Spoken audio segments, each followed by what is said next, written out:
Well, with me now from New York to give us more insight into how the coronavirus outbreak has affected Alibaba's operations is Ning Su, Associate Professor at the Ivey Business School at Western University in Ontario, Canada. Thank you for joining me. Thank you for having me, Rochelle.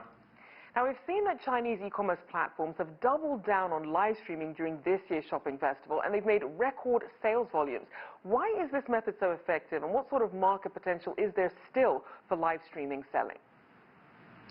Yeah, that's a great question. Live streaming, as we know, is a very interesting form of retail, and I think there are still lots of opportunities. For example, the live streaming selling can branch out into new product categories to include almost any tangible artifact, as long as the human interaction and human recommendation adds value for the customer. I think live streaming can also explore some less tangible products, such as experiences or services. One example would be travel. In addition, I think new customers and new users also represent opportunities.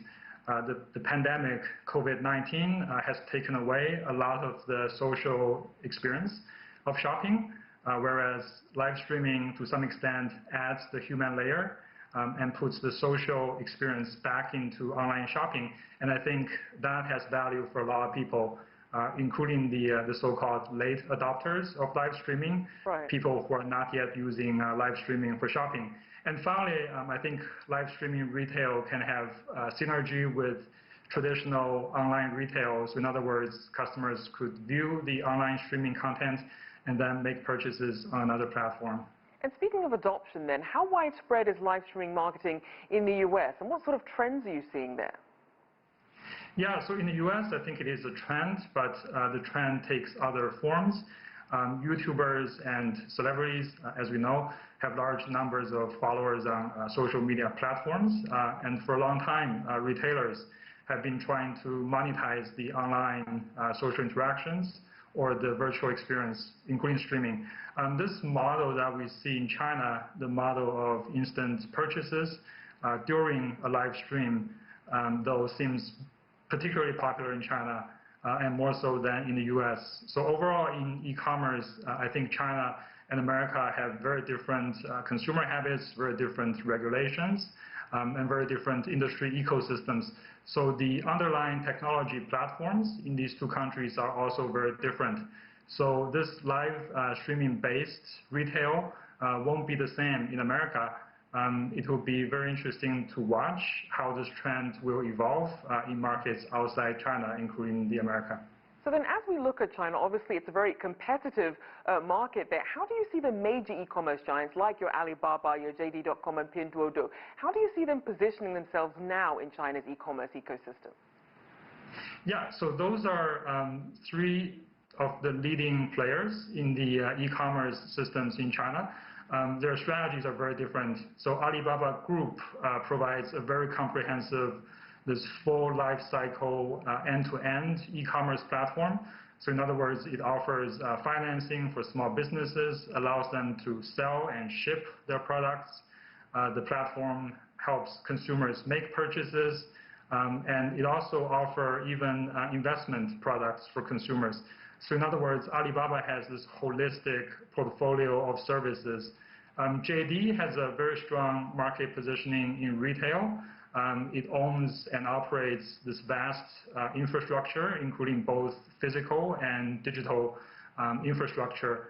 And it partners with other technology giants such as Tencent to co-create these technologies and data capabilities.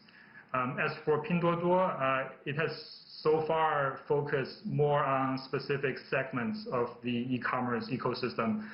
For example, its platform really emphasizes the feature called team purchase, so multiple people buying the same products at the same time to achieve more economies of scale and lower prices.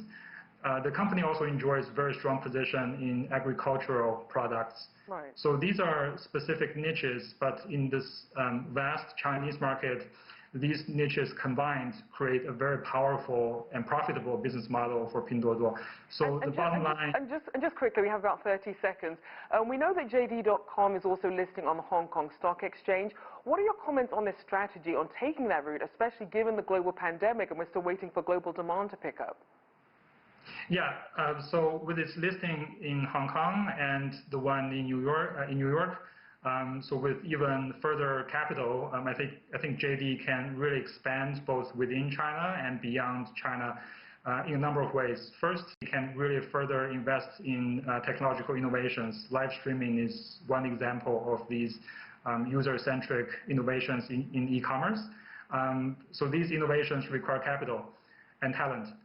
Also, I think JD can capitalize on this vast infrastructure and big data from its own operations and from its partners to really create new e-commerce models. In addition, the company could also further expand into other product segments and locations. And finally, in addition to organic expansion, the company could also pursue acquisitions to further broaden its portfolio.